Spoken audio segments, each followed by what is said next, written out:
नमस्कार, बरेली की आवाज न्यूज चैनल में आपका स्वागत है। आपको ले चलते हैं आज के मुख्य समाचारों की ओर, बने रहे हमारे साथ। प्रेमनगर थाना क्षेत्र में गुरुवार सुबह एक शॉपिंग कॉम्प्लेक्स में भीषण आग लग गई। आग लगने से इलाके में हड़कंप मच गया। आग की सूचना पर दमकल की गाड़ियां मौके पर पहुंच चुकी हैं और आग पर काबू पाने की कोशिश की जा रही है। प्रेमनगर इलाके में केंद्रीय मंत्री संतोष गंगवार के कार्यालय भारत सेवा ट्रस्ट के पास स्थित श्री कृष्ण लीला कॉम्प्लेक्स में सुबह आग लग गई। सुबह लोगों ने एक दुकान से धुआं निकलते देखा तो मौके पर भीड़ जुट गई और इसकी सूचना पुलिस और दमकल विभाग को दी। देखते ही देखते आग ने विकराल रूप ले लिया और कई दुकानों को अपनी चपेट में ले लिया। आग की सूचना पर प्रेमनगर पुलिस और दमकल की गाड़ियां मौके पर पहुंची और आग पर काबू पाने की कोशिश की। दमकल की कई गाड़ियों ने कड़ी मशक्कत के बाद आग पर काबू पाया। फिलहाल आग के कारणों का पता नहीं चल पाया है। ये गाड़ी किसकी खड़ी?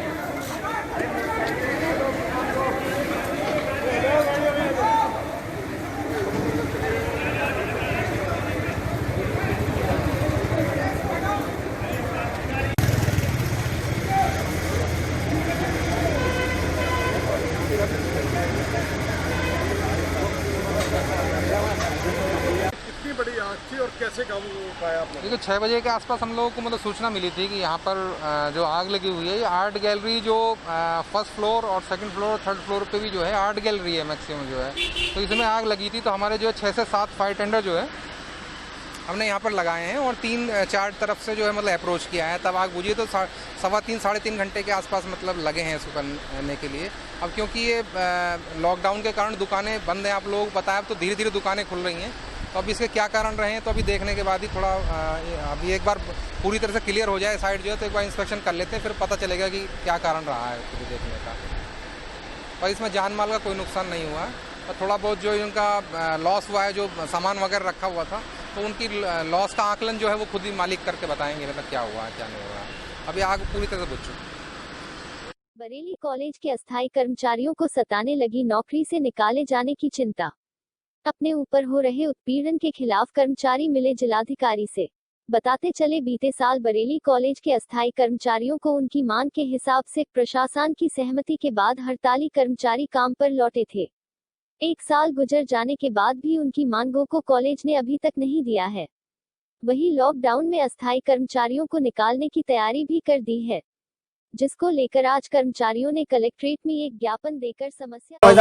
बरेली कॉलेज से हम लोग अस्थायी कर्मचारी हैं और हर साल जो है जून में समस्या आती है कि जून में हम लोगों को आंदोलन करना पड़ता है। इस बार महामारी का दौर है, इस बार भी 25 मई के बाद उन्होंने जैसा कि दिखाया है कि हम लोगों की सेवाएं नहीं हैं, तो हम लोगों को आशंका लग रही है कि हो सकता है जून में ये लोग फिर वेतन भी नहीं देंगे और सेवा विस्तार में भी दिक्कत आएगी। तो इसलिए हम लोग आज डीएम साहब को ज्ञापन देने आए हैं कि ये समस्या लंबे समय से बरेली कॉलेज में है कि जब हम लोग न्यूनतम वेतन वीपीएफ वगैरह की मांग कर रहे हैं। पिछले सत्र में एडीएम साहब ने समझौता कराया, वो भी इन्होंने कुछ नहीं माना और इस सत्र में भी समस्या सामने है कि जून माह को लेकर के हम लोगों को डर है कि ये जून माह का वेतन भी नहीं देंगे और अगले सत्र में सेवा विस्तार में भी दिक्कतें आएंगी। इसलिए हम लोग मिलने आए हैं। बहुत जल्द अगर ये लोग कार्रवाई करेंगे तो कुछ हो सकता है, अगर अन्यथा की स्थिति में हम लोगों को मजबूर होकर के आंदोलन का कदम उठाना पड़ेगा, क्योंकि हर बार आंदोलन करने के बाद ही हमारी सुनी जाती है। बिना आंदोलन के बरेली कॉलेज प्रबंधन हम लोगों की नहीं सुनता है और मजबूरी में इस बार भी, जबकि महामारी का दौर है, हम नहीं चाहते हैं कोई आंदोलन किया जाए। हम ये चाहते हैं कि हमारी आवाज़ सुनी जाए और सख्त से सख्त प्रबंधन के ऊपर कार्रवाई की जाए और हम लोगों को निरंतर वेतन मिलता रहे। यही मांगों को लेकर के हमने ज्ञापन आज जिलाधिकारी महोदय से मुलाकात की, प्रशासन अधिकारी से प्रशासनिक अधिकारी राम मोहन सक्सेना जी ने ज्ञापन लिया और उन्होंने कहा है, राजेंद्र मोहन सक्सेना जी ने, कि हम डीएम साहब को ज्ञापन भेज दें। अच्छा, आप लोग ईपीएफ वगैरह भी कटता था, वो भी नहीं कटा है क्या? ईपीएफ काटने के लिए पिछली दफ़ा एडीएम सिटी के और तमाम अधिकारियों के बीच में, एसपी सिटी के बीच में बात हुई थी, लेकिन बरेली कॉलेज प्रबंधन ने एडीएम में उसमें भी घपला कर दिया, क्योंकि बरेली कॉलेज में घपले बहुत हैं, लगातार भ्रष्टाचार हुए, उसकी हम लोगों ने आवाज़ उठाई, उस पर भी कुछ नहीं हुआ।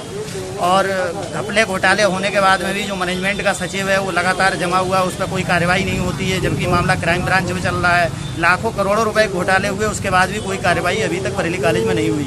हम लोग डटे हुए हैं, आवाज़ उठा रहे हैं, लेकिन पता नहीं कहाँ किस स्तर पे कार्रवाई नहीं होती है, क्यों नहीं होती है, क्या मुख्यमंत्री जी तक हम लोगों की आवाज़ नहीं पहुंचती है।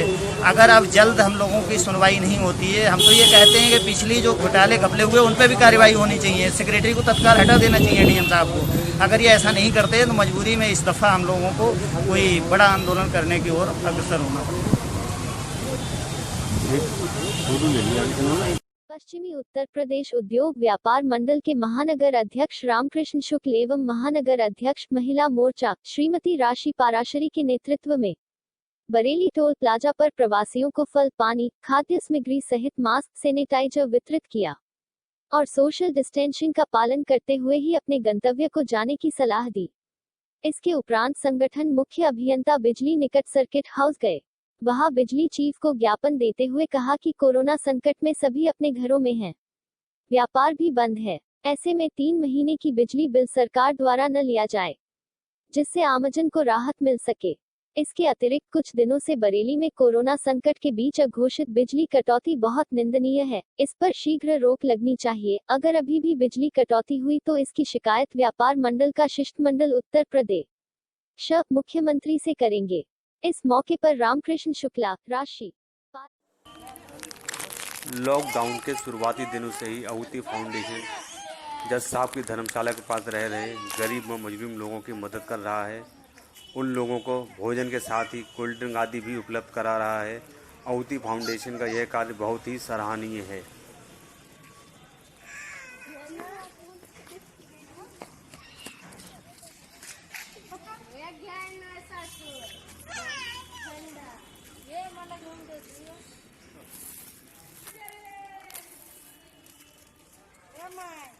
घरी जाऊन ते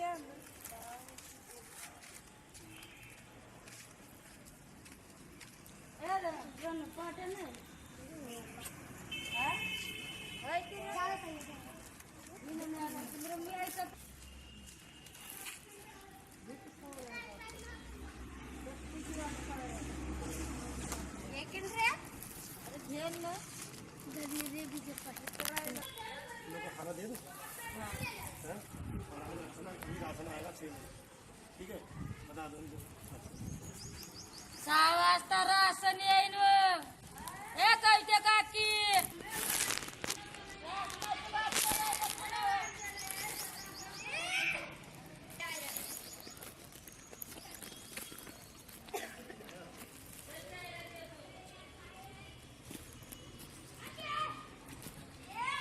दे दो।